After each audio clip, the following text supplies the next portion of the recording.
మీరు ఆ మాట నిజం చేసి చూపించారు.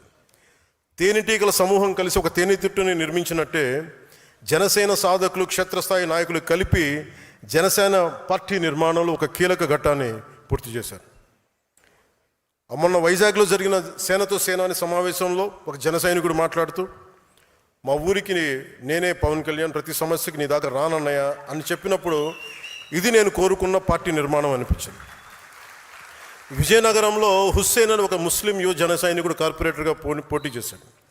ఓడిపోయినా సరే అక్కడ ప్రజా సమస్యల పరిష్కారానికి కార్పొరేటర్ కంటే ఎక్కువగా కృషి చేస్తూ ప్రతి మంగళవారం ఒక సమస్యను అధికారుల దృష్టికి తీసుకెళ్లి పరిష్కరిస్తున్నాడు. అందుకే అతన్ని మంగళవారం హుస్సేన్ అంటారు. హుస్సేన్ లాంటి పోరాట స్ఫూర్తి ఉన్న వ్యక్తికి ఒక ఆయుధం ఇస్తే ఇంకా బలంగా పోరాడతాడు. ఆ ఆయుధమే జనసేన. ఇలాంటి వ్యక్తుల్ని నేను కోరుకుంటా ఉన్నాను. అలాగే తెలంగాణ నుంచి నల్లమల చెంచుపెంటకు చెందిన శివాని 18 ఏళ్ళ యువకుడు కావచ్చు, అరకు పాడేరు ప్రాంతంలో నక్సలైట్ అవుదాం అనుకున్న ఒక బాబురావు కావచ్చు, వీరికి రేపటిపై నమ్మకం కల్పించింది జనసేన. అది పర్టికులర్లీ వల్నరబుల్ ట్రైబ్ గ్రూప్ వర్ణానికి చెందిన బాబురావు ఈరోజు నక్సలిజం ఆలోచనలు వదిలి ప్రజాస్వామ్య వ్యవస్థపై నమ్మకం పెట్టుకొని జనసేన తరపున వార్డు మెంబర్గా గెలిచి ఉప సర్పంచ్గా ఎదిగాడు. ఇలా నన్ను కదిలించే సక్సెస్ స్టోరీస్ చాలా ఉన్నాయి. జనసేన అనేది ఒక రోజులో పుట్టింది కాదు, ఒక 25 ఏళ్లుగా నాలో రగులిన ఒక ఆలోచనలకి ప్రతిరూపం. నేను ఏ స్థాయి నాయకుడిని అవ్వాలని ఆస్తి జనసేన పార్టీ పెట్టలా, ఒక ముఖ్యమంత్రి అయిపోవచ్చు అన్న ఆలోచనతో పెట్టలా. ఒక పార్టీని పెడితే ఎంత సమాజంలో ఎంత మార్పు తీసుకురాగలం.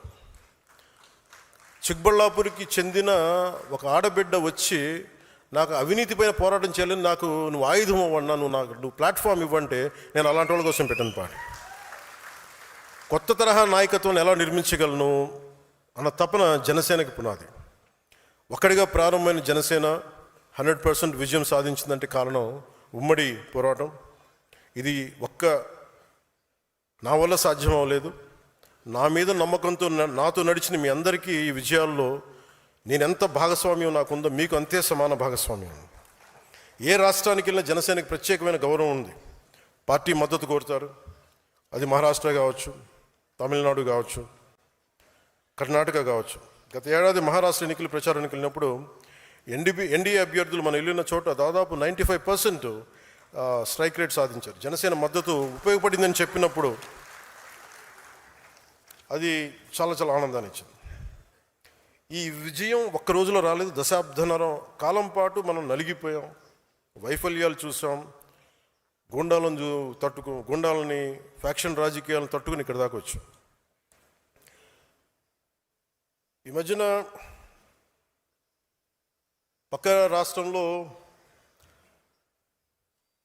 అక్కడ ఒక పార్టీ పెట్టి విజయం సాధించి ముఖ్యమంత్రి అవ్వగానే మన ఆంధ్రప్రదేశ్లో చాలామంది మీరు కూడా అలా చేసి ఉండాల్సిందని చెప్పి నాకు తెగ మెసేజ్లు పంపిస్తూ ఉన్నారు. ఊళ్ళో పెళ్ళికి ఏదో హడావుడి ఉంటారు కదా,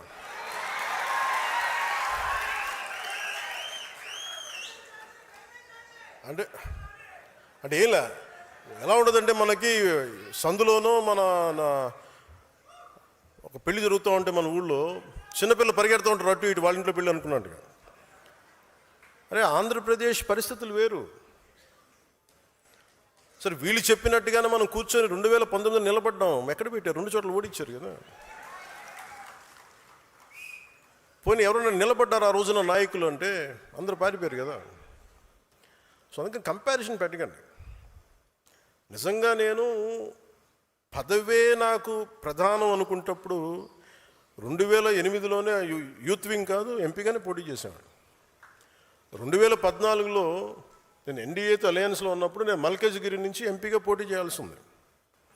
బట్ నేను ఏమనుకున్నానంటే, ఎందుకు చెప్తున్నాను ఇదంటే, నేను ఒక పార్టీని నడపాలి, ఇది సమాజంలో మార్పు పట్టుకురావాలంటే నాకు తెలియాలి కదా కష్టం.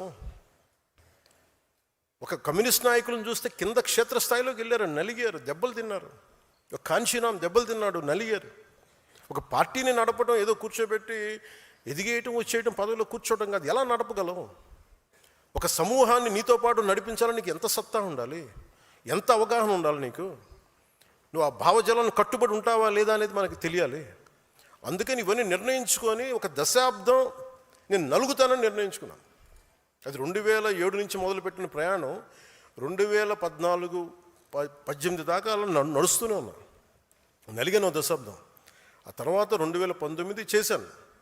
ఎంత గెలుస్తానో తెలియదు, ఓడిపోతానో తెలియదు. బట్ అసలు ఐ వాంటెడ్ ఎక్స్పెరిమెంట్. చూద్దాం ఏం జరుగుద్దాం. దెబ్బ తినకుండా ఏది రాదు. అదే 2024కి దాని గురించి మళ్ళీ వివరిస్తాను మీకు.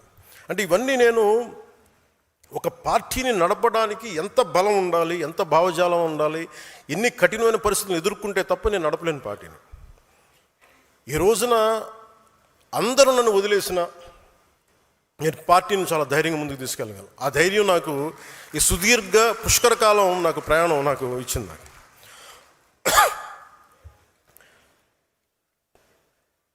మీలో నుంచి నాకు బలమైన నాయకులు రావాలి. ఈరోజు 100 మందికి సభ్యత్వం నమోదు చేసే స్థాయికి ఎదిగారు. రేపు వారిని ముందుండి నడిపించే నాయకత్వ బాధ్యతలను కూడా మీరే తీసుకునేలా నాయకత్వ లక్షణాలను మీరు